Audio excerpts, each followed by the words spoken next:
August 21, ginugunita ang Ninoy Aquino Day. Isang misa ang idinaos ng mga pamilya at taga-suporta ng pinaslang na dating Senador Ninoy Aquino sa kanyang puntod.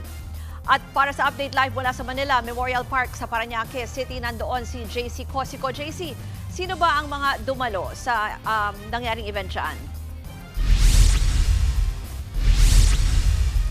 Ruth, from families, friends, and supporters, nagsama-sama nga sila para sa isang mass kanina dito po sa kanyang puntod para sa 42nd death anniversary ni former Senator Ninoy Aquino.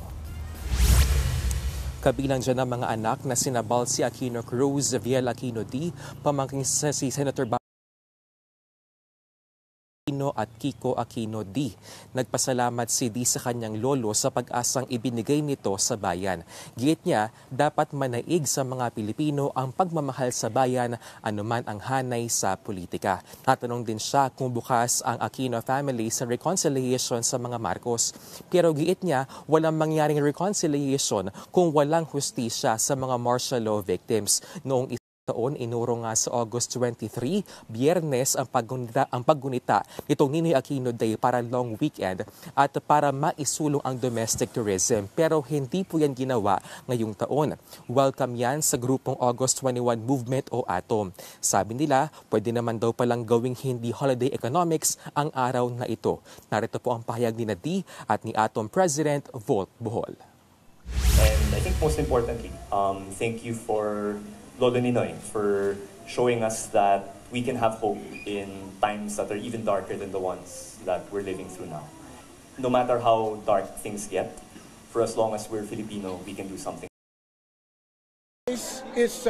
For all those who continue to do initiatives to make the people forget, siguro tigilan na po natin yung ganon. Kasi the more you do things like attempting to make people forget our history, the more our people will continue to remember and mas nagsasalita po ang karamihan. Ruth, sa ngayon nga ay meron pa rin ilang supporters na nag-visit nga dito sa puntod ng Aquino family. Dito pa rin yan sa Manila Memorial Park. Ruth?